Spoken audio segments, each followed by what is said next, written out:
Saludos, amigos y amigos de La Respuesta. Al verme esta corbata negra, es posible que ustedes piensen, ¿el doctor irá al tribunal? No. Voy a asistir con mucha tristeza al sepelio de un familiar cercano, muy querido. El hijo de mi primo hermano Oscar Curiel Castillo y de Blanca Camilo.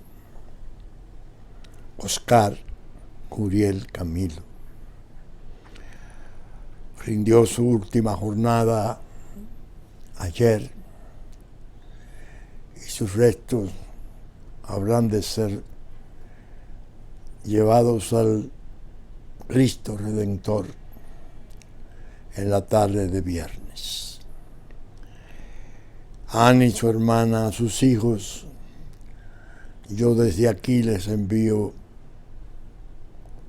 mi pesar, que ellos bien conocen, porque fue mucho lo que quisimos a Oscar. Una persona increíblemente atenta, solidaria, amable, estoico. Pero su salud se comprometió irremediablemente. Paz a sus restos, descanso a su alma y que Dios le reciba en su santo seno. Bien, la pandemia, he visto los últimos reportes nuestros, van 2-3 días de más de 1,000 contagiados y aumentando la cifra de defunciones. Como vivo atento, según he dicho, a cómo está azotando a Europa, al leer lo nuestro, me sobresalté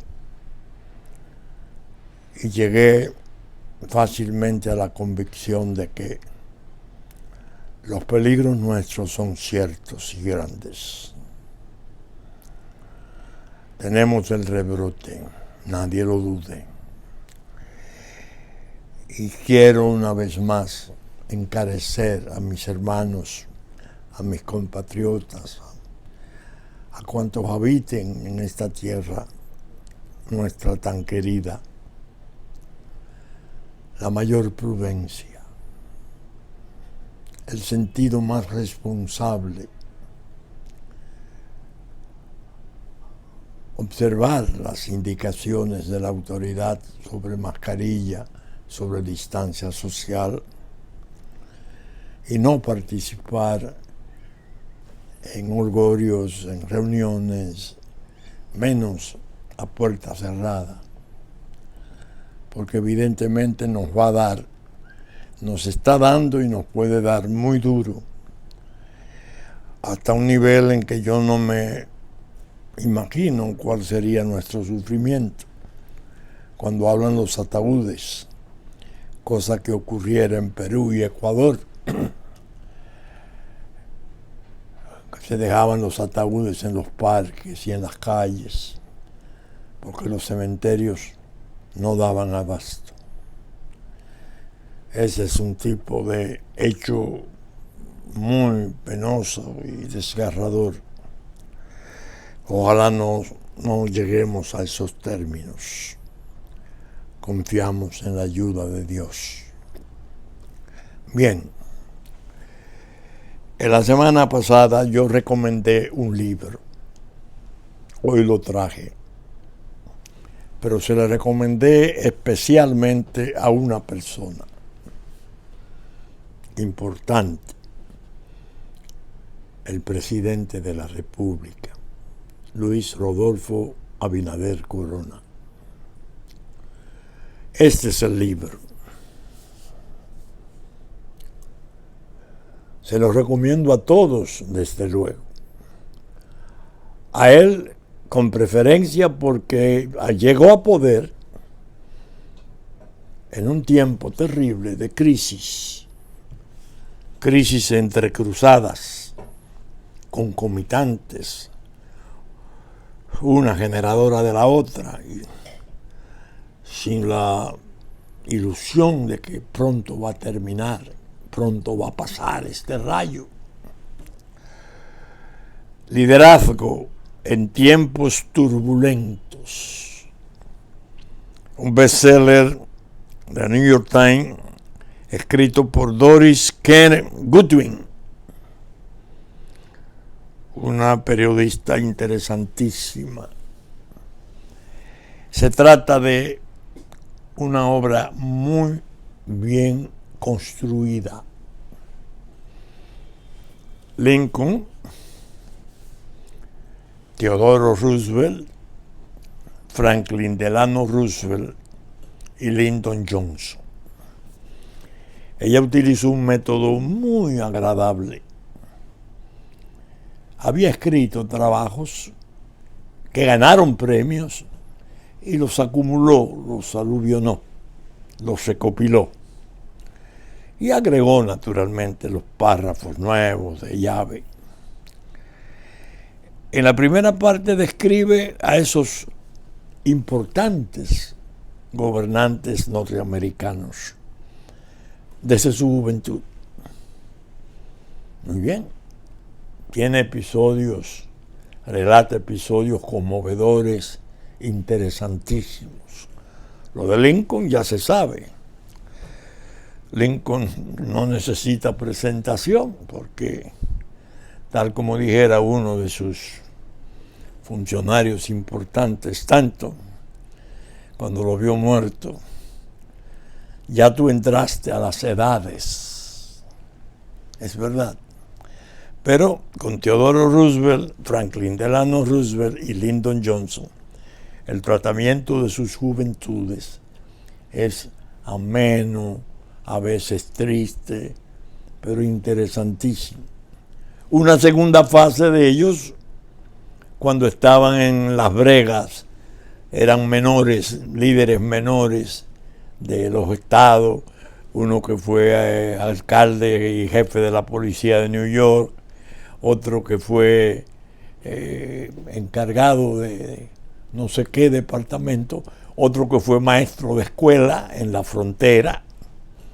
Interesantísimo, pero en una segunda parte colosal, las crisis. No es la biografía exhaustiva de ellos, no. Es el manejo que ellos hicieron de grandes crisis. La de Lincoln, la fundamental, yo diría, una crisis de la humanidad que aún mantiene una vigencia tristísima. La emancipación de los esclavos. Lincoln luchando entre norte y sur con la fijación del peligro de que la familia se dividiera, la casa se dividiera y se fragmentara Estados Unidos, pero además con el fenómeno de la esclavitud. Es increíble encontrar tantas actuaciones de ese santo, cómo él manejó esa política. Theodore Roosevelt para mí fue una sorpresa, lo confieso, porque yo no tenía una opinión de él, no, pero es un personaje realmente. Bueno, él mereció el premio de la paz, Nobel, a raíz de la paz de Rusia y Japón en su guerra, en el 5. Pero un personaje excepcionalmente interesante. Franklin Delano Roosevelt, la crisis que encontró Teodoro fue la crisis del carbón. Las minas carboneras y los trabajadores amenazaban, todo el nordeste de Estados Unidos iba a colapsar. El manejo de esa crisis está relatado aquí. Y Johnson, que para mí también fue sorpresa en muchos sentidos, porque nosotros los dominicanos de Johnson tenemos la la mala sensación, la mala impresión de la intervención del 65, que la ordenara él con su equipo de asesores. Y uno más o menos lo marginó, y estaba el asesinato de Kennedy en la base de su llegada al poder. Y a mí no me lució nunca, como oí hablar de su sensibilidad por los derechos civiles y cómo él había dictado o propiciado leyes importantes para esa desgracia de Estados Unidos, que sigue siendo desgracia, de los problemas de los derechos civiles y las tensiones raciales. Pero leyéndolo aquí, es que uno capta mejor la tragedia de aquel hombre texano. En el orden interno fue un éxito increíble, porque él tenía la ventaja de que había sido congresista muchos años. Primero maestro de escuela, especialmente con un alumnado chicano, mexicanos establecidos en Texas, y tenía un sentido tremendo, pero él venía desde joven. Él había trabajado en el gobierno de Roosevelt, de Franklin Delano, en el New Deal, el nuevo trato. Se le tocó la otra supercrisis, ya la hablaremos. Y él tenía la sensibilidad. Al ser asesinado John F. Kennedy, el asumir, evidentemente, se concentró, y ahí está descrito, en una forma admirable, para poder hacer pasar 5, 6, 7 leyes fundamentales, pero cruciales para Estados Unidos. La lucha de ese hombre con ese Congreso y esa minoría y esa mayoría, ¡ay Dios! ¡Qué hábil! Pero la desgracia de él consistió en Vietnam y la política exterior. Él no tenía un sentido de la política exterior y lo confesaba. Antes de morir lo hablaba. Esa fue su amargura. Sufrió ataques cardíacos sucesivos, en la familia era frecuente. Y él, naturalmente, se levantó un centro que creo que existe en Texas, donde están todas sus memorias y todo lo relativo a su gobierno. Y él no manejó con la brillantez que hizo la cuestión interna, la política exterior. Se convocó a la Mesa de la Paz a Vietnam del Norte. Vietnam del Norte consintió, pero después se levantó de la mesa en Suiza y vino el desastre y tropas y tropas y tropas hasta la derrota. Se amargó, no intentó un nuevo periodo, que lo podía hacer. Brillante, brillante. Franklin Delano Roosevelt, ni hablar. Él gana en el 32, comienza en el 33.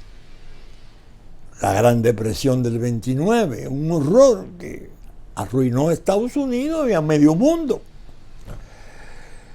Como ese formidable dirigente que había sido víctima de un ataque de polio joven, y cómo describe ella la voluntad que desarrolló ese hombre, lo que creó como centro de rehabilitación para todos aquellos que pudieran estar, y cómo él animaba a la gente afectada por el polio, que entonces no tenía la salvación de la vacuna del doctor Salk. La idea es que lo de Franklin Delano Roosevelt es todavía más dramático, porque él ganó 4 periodos, porque la Segunda Guerra Mundial, lo hacía necesario. Eso está relatado en una forma fabulosa. Una cosa que me llamó la atención y la quiero comentar así al desgaire, es cuando él llega en esa crisis inmensa, pasando hambre en Estados Unidos, hambre física como del tercer mundo, y comienza a idear los planes. Reclutan 250,000 jóvenes para ponerlos a sembrar árboles y comienzan a desarrollar obras públicas. Bueno, el hombre encargado que él tenía de esos programas, ustedes saben quién fue. George Marshall. Era coronel. El mismo que después de la Segunda Guerra dirigió el plan Marshall para la recuperación y la resucitación de Alemania. Es fabuloso. Y finalmente, la idea de dedicarle el libro al presidente Abinader es, yo sé que un presidente no tiene tiempo para ponerse a leer un libro, no le alcanza, no podría. Sin embargo, como está puesto así, cada crisis está tratada en 30, 40 páginas. Sería bueno que doña Raquel, en sus horas de descanso, leyera las 30 páginas de las crisis. Se la leyera a su esposo, el presidente, porque él la va a necesitar. Yo le llamo a este libro una especie de manual trascendental de las crisis. Ojalá pueda ser oído ese consejo. Pero bien, cumplí con el encargo de hacer lo que yo mismo me impuse en el programa pasado. ¿Qué noticias tenemos? ¿Cuáles son las novedades? Asombrosamente delicadas. En la semana surgió un ingrediente que ha merecido muchas interpretaciones, como es lógico. Sin embargo, yo preferí no fijarme en una interpretación fijamente, sino abrir el entendimiento para ver de dónde podrían venir esos tiros, como se dice corrientemente. Un funcionario norteamericano, Todd Robinson,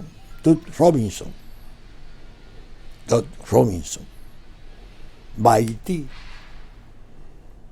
y va a llevar 19 carros y anuncia que son 200 los carros y una serie de donaciones menores, se supone que de chalecos, antibalas y cosas, para favorecer el fortalecimiento de la policía de Haití. Es lo que ha trascendido en la prensa. Él es subsecretario de Estado, un hombre importante en su gobierno. Todd Robinson, cuando aparecieron sus declaraciones, la parte más alarmante fue cuando dijo: ni Estados Unidos ni la comunidad internacional van a intervenir ni van a venir a salvar los problemas de Haití. Eso lo hará la cuestión de las bandas, y no tengo mucha información. Óigame, el subsecretario no tenía mucha información del secuestro de los 17 misioneros norteamericanos.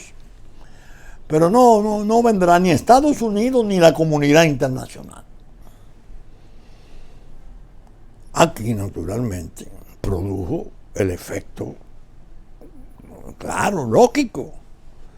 Bueno, pero hemos estado señalando, comenzando por el presidente de la República, y ahora veo que hasta que la fuerza del pueblo de Leonel Fernández también plantea la misma situación. Es urgente, es necesario, es imprescindible que la comunidad internacional se venga a hacer cargo de la tragedia inmensa de Haití.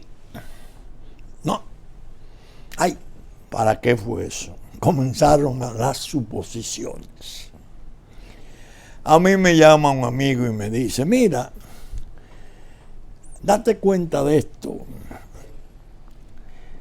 El embajador que viene para acá es afroamericano. Ese señor Robinson, es afroamericano. Fíjate que la idea es tener una representación norteamericana, afroamericana, porque allí tiene el gran apoyo siempre en Naciones Unidas, porque son más de 40 las naciones de África que apoyan todo lo que es Haití. Eso está sacralizado. Y desde luego ve con buenos ojos, al menos, no sé si su apoyo es más profundo, todo lo que degrade a República Dominicana, como una manera de homogenizarlo, igualarlo. Son dos desastres. Lo mejor es fusionarlos.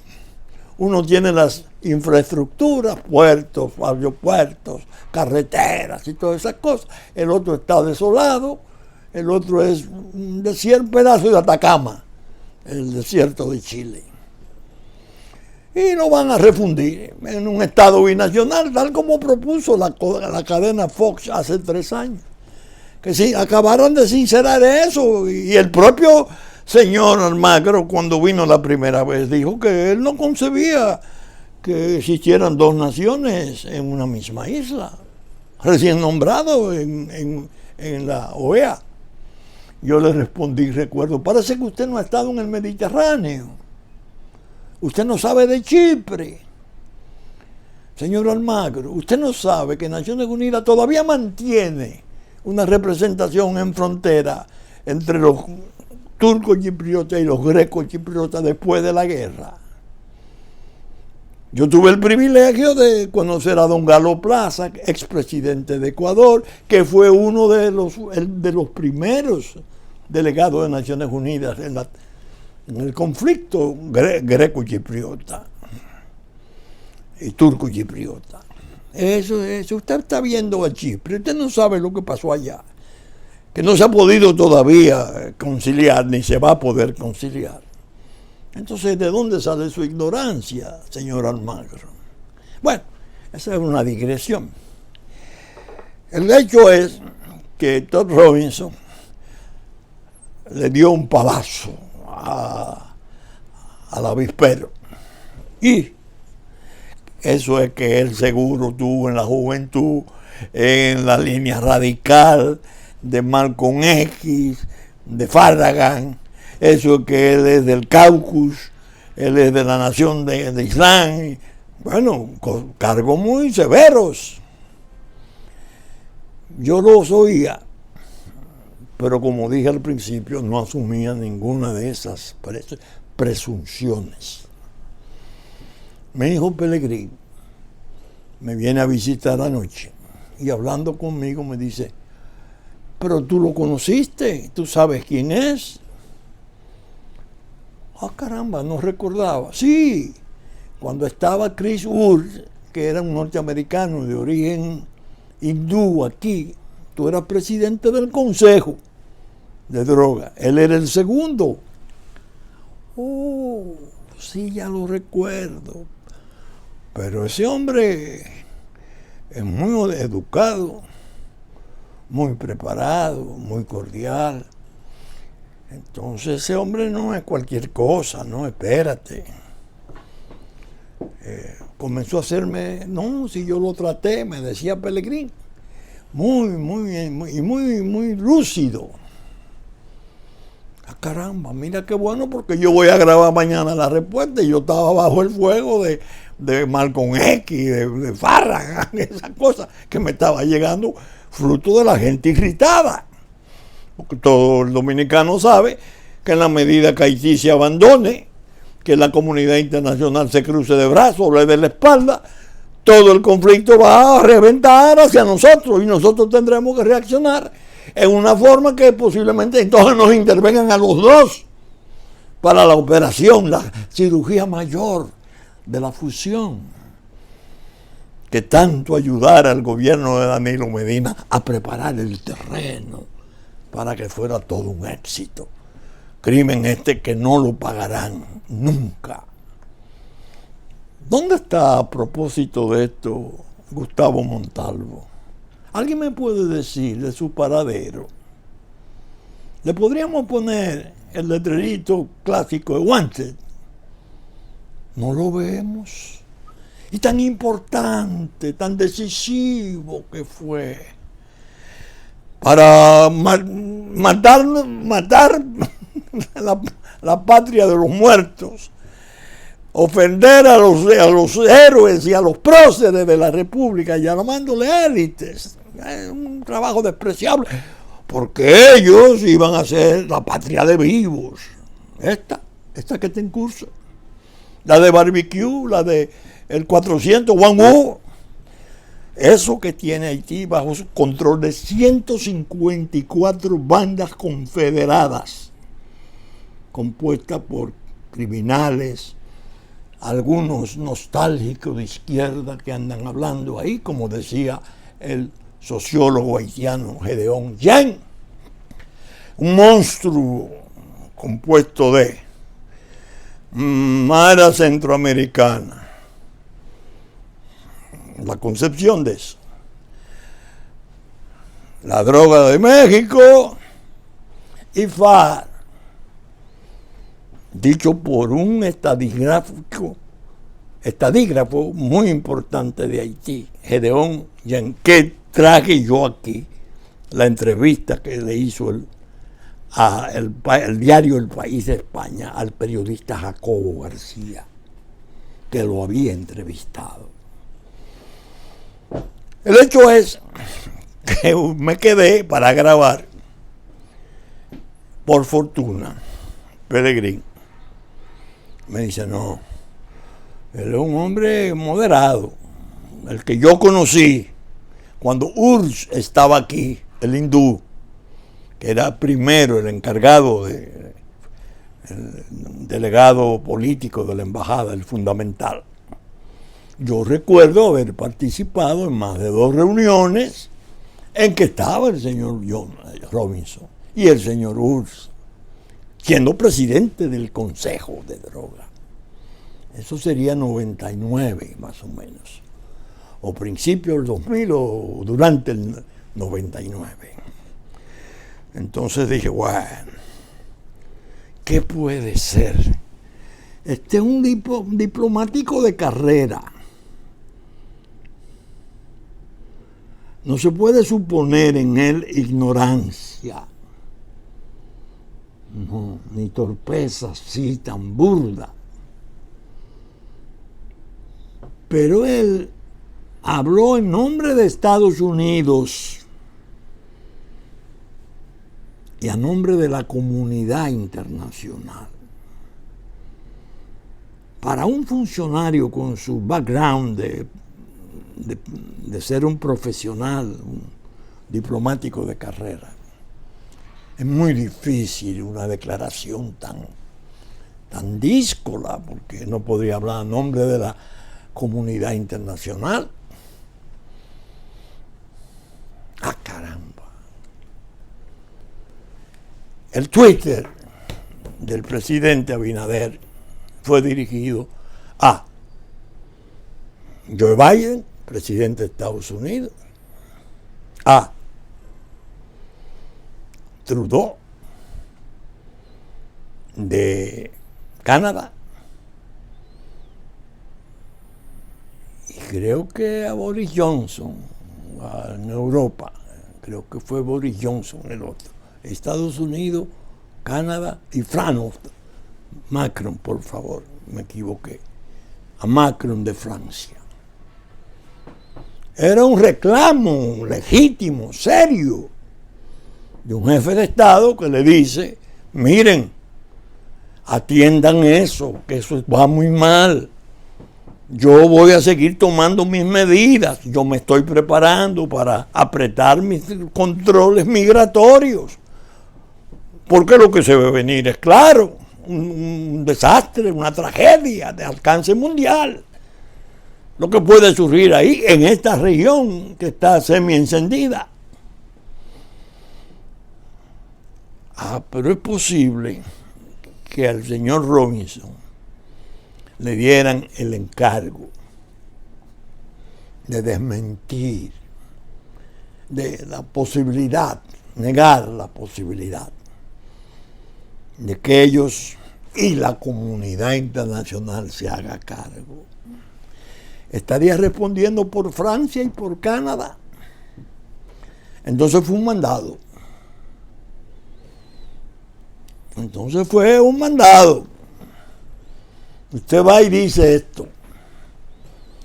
Porque es muy difícil que esa experiencia, y el hombre que estuvo aquí, que conoce la problemática, cordial, sereno, un tipo pueda cometer un exceso como ese, a menos que no sea un encargo de su gobierno. Usted va y dice allá que ni nosotros, ni Francia, ni Canadá, ni nadie va para allá. Eso fue lo que hizo.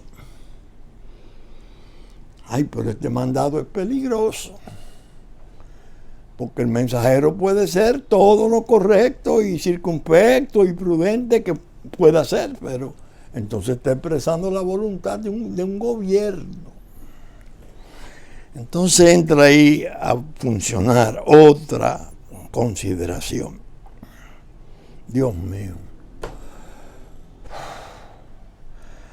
Cuando uno oye las noticias mundiales, lee los twitters de las redes y las publicaciones y se entera de cómo está de complicado el mando supremo de Estados Unidos, las limitaciones, el hecho de quedarse dormido en la conferencia del cambio de clima, el espectáculo ese tremendo del Palacio de Buckingham, que fue algo que propalara a la esposa del príncipe Carlos, que se hicieran eco los periódicos de Londres y de los propios Estados Unidos.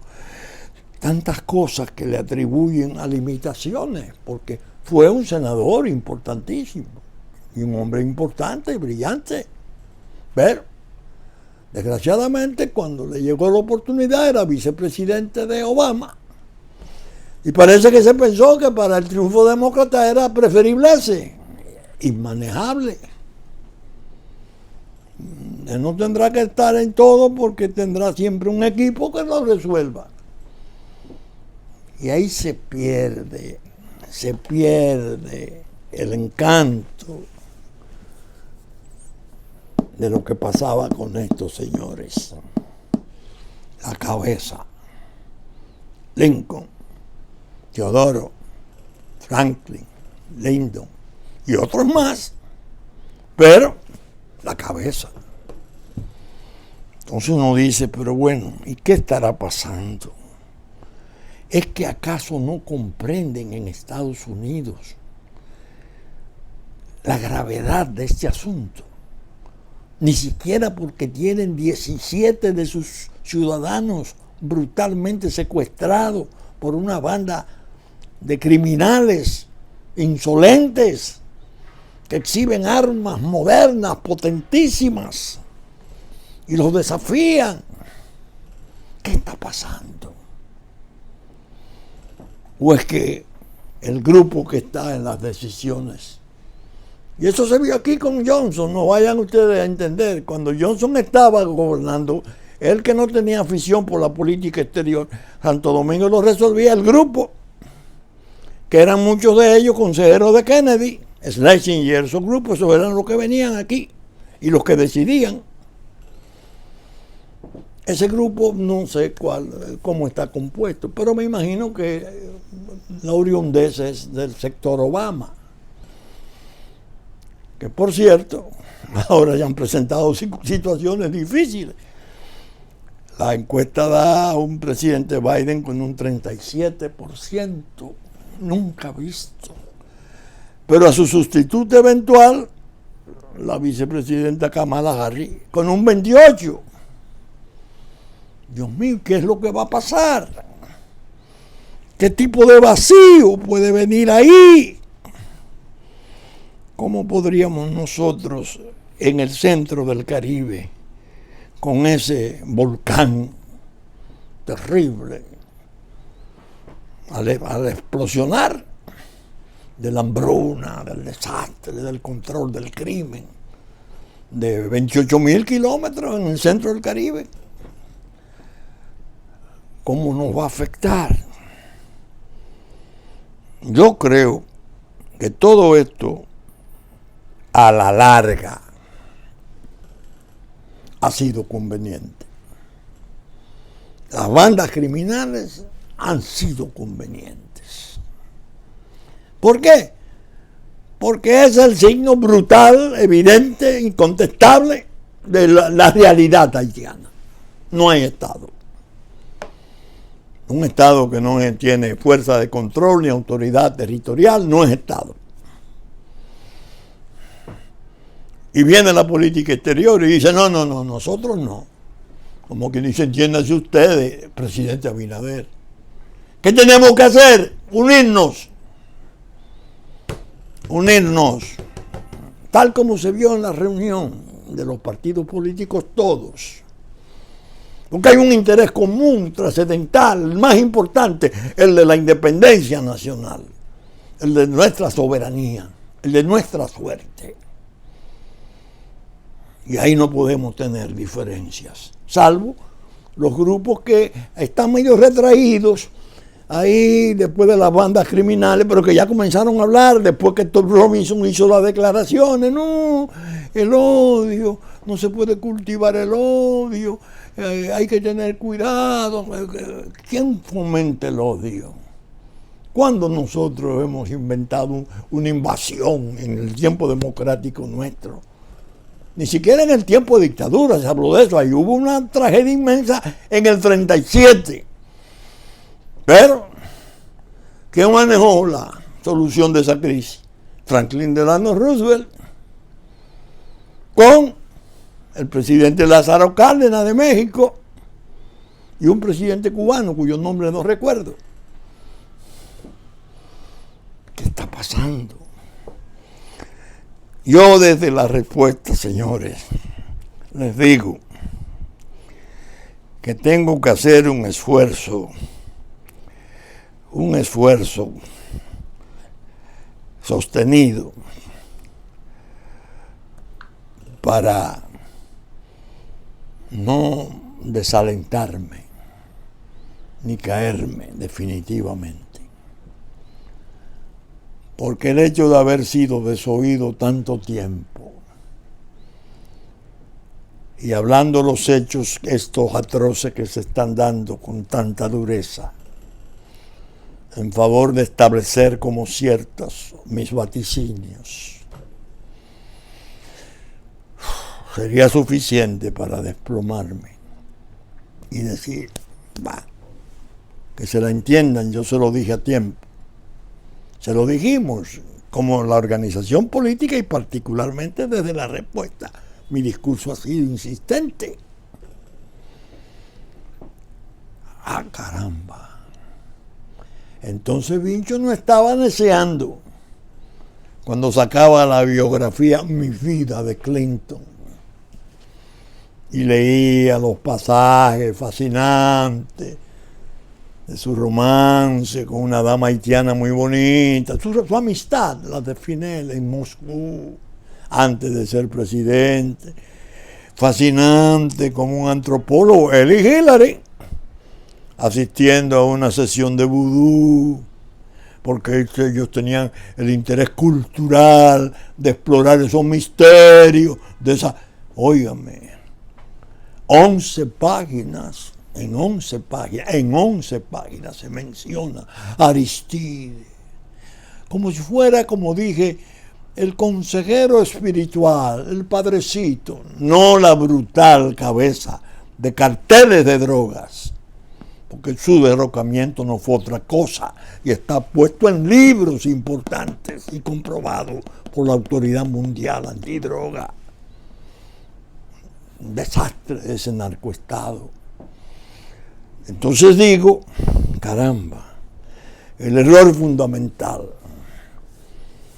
está a cargo del hombre, del político vivo norteamericano más brillante, Bill Clinton. Disolvió el ejército. Recuerdo que cuando lo disolvió, ministros de allá, enardecidos, decían, bueno, ya nosotros disolvimos de aquí, ahora falta que ellos disuelvan los de allá. Los de allá, Fuerza Aérea, Marina, Ejército, que aquí sí lo hay. Entonces era el diseño. Primero Haití y después República Dominicana, y quedarán más fácilmente operables nuestros proyectos. Fíjense cómo, a pesar de la inteligencia, los intereses, porque había intereses de por medio, se comprobó porque la mina de oro de Haití, que es equivalente a la de Restauración nuestra, que tiene una prospección parecida o similar a Barry Gold, un hermano de la señora Clinton, el presidente de la compañía, que resultó concesionario de la explotación. Pero no se puede hacer porque las bandas están ahí, porque el cabo está ahí, porque se mata a un presidente en el aposento, que también, según he visto, tenía su banda, como decía el sociólogo Gedeon Yen. Todos los presidentes de Haití, después de Duvalier, tenían su banda particular para hacerse respetar. Ahí parece que cuando lo iban a matar importaron 30 colombianos para establecer una banda. Y está la confusión de cuál era el encargo realmente, si venían a apoyar para una renuncia o si venían a apoyar un asesinato o a cometerlo. Eso está pendiente, dando vuelta dentro de este cielo nublado de la región, a punto de rajarse a llover. El asunto, pues, la semana no fue mansa, ni va a haber semanas mansas. Yo al presidente Abinader me atrevo a aconsejarle esto: endurecer su posición, hacerla cada día más firme, desafiante si se quiere, es lo que corresponde. Si por algún mal consejo, por alguna debilidad cede y se amenaza a entregarse, o por debajo alguien logra que lo que él ha hablado no sea realidad, será peor. Será peor. Él asumió el discurso nacional. No puede devolverse ni un milímetro de eso. Es al contrario, es avanzar. Naturalmente, la causa es tan importante que las lealtades a la República se van a probar ahora. El que venga con media tinta y a maniobrar y a hablar y a meterse como un diletante, toma café, hablar disparate, se va a encontrar con la ira pública dominicana, que dicho sea de paso, históricamente está reputada como impredecible. Ustedes se recuerdan el desprecio del embajador Teplitz Bene en el 65. Francisco Alberto Camaño, héroe nacional, porque querían un acuerdo, querían un armisticio, un cese al fuego a raíz de la batalla del Puente Duarte. Sí, ahora vienen, ¿no? Váyanse para allá a pelear. Él entendía que sus fuerzas estaban venciendo. Se le olvidó el pueblo y el coraje de esos hombres. Es así, pues vamos a pelear. Después vino todo el desastre. Y eso implicó mucho perjuicio y mucho desprestigio. la intervención se hizo muy odiosa, y aquí hubo heroísmo sobrado. Algo, bueno, ya tenemos uno en el Panteón Nacional, junto a los grandes. El otro lo merece, de algún modo hay que, una placa, algo así, llevarlo allí. Rafael Fernández Domínguez, Francisco Alberto Camaño Deñón. Eso es este país. Ahora, tenemos la ventaja de que tenemos un gobierno democrático y un presidente que su cabeza con ideas correctas en relación a la necesidad de cuidar y salvar nuestra independencia. ¿Qué es lo que tenemos que hacer? Cerrar filas. Tanto su cuerpo armado que le debe obediencia por mandato constitucional, como el pueblo. En esto no hay diferencia. En esto estamos todos de acuerdo. No puede ser eso que ustedes pretenden. Y para hacerlo nos van a tener que machacar. Y eso no es fácil a la larga. Ahora bien, quiero hacer una reflexión última. Cuando nosotros fuimos sometidos a aquel proceso horrible de descrédito, ustedes recuerdan, en Noruega, en todas partes, bueno, nosotros teníamos un apartheid aquí que lo dirigía una minoría racista, bueno, un desastre.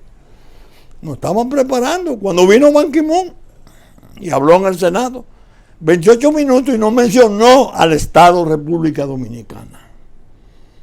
Quisqueya, cínico, de ONU, Ban Ki-moon.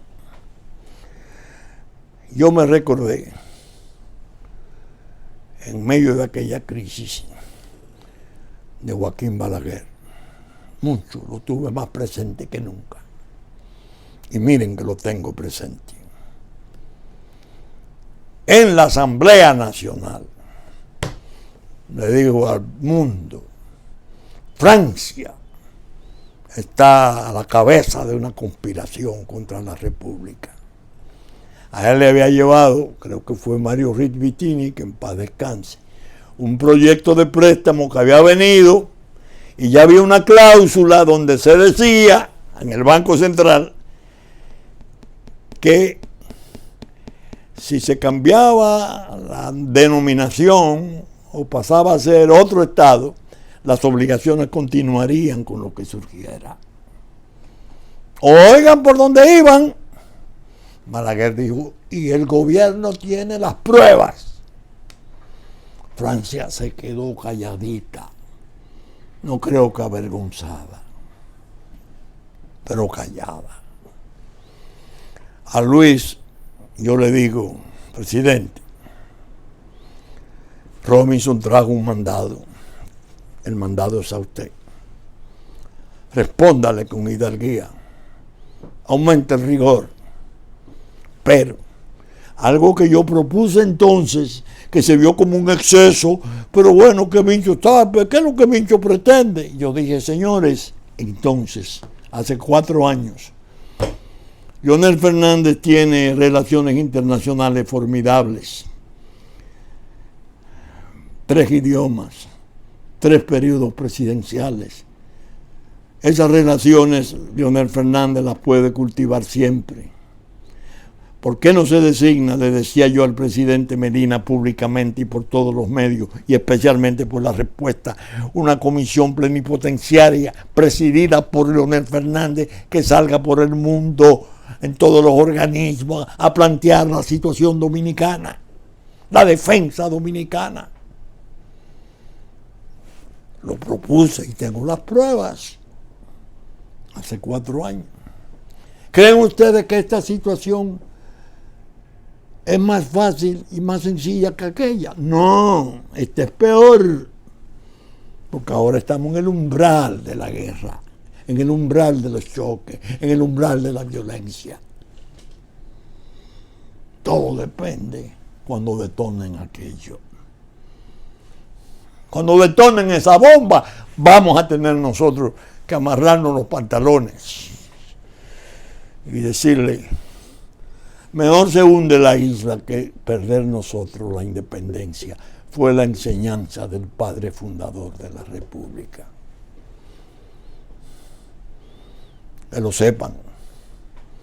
De manera que ahora lo que cabría es, doctor Fernández, venga, una entrevista a solas de dos hombres, dos líderes, uno que es el presidente y otro que es el líder de oposición más notable, el que tiene el background de 3 periodos, el que tiene todo el prestigio internacional ahora mismo.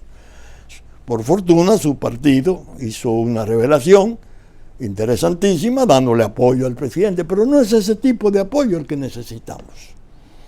En lugar de sentarnos 60, 70 en el salón de la Cariati, que se junten dos hombres. Un presidente en funciones y un expresidente de 3 periodos. ¿Qué tú crees? ¿Qué hacemos?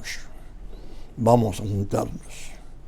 Vamos a nombrar esto, una comisión plenipotenciaria. ¿Tú la presidirías?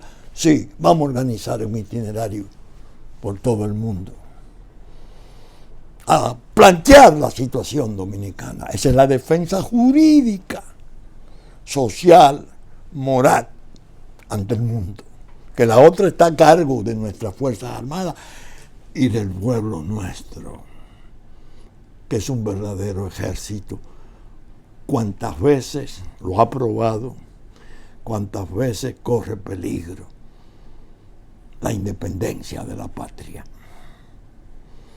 Bien, saben ustedes que estamos saliendo por Super Canal a las 11 de la mañana de domingo, Canal 3 del cable, 33 de redes. Teleimpacto, Canal 22 y 52 de Aster, 12 del mediodía de domingo, 9 de la noche de domingo. En las redes, en YouTube, después de las 12 del mediodía de domingo, la respuesta está a su disposición.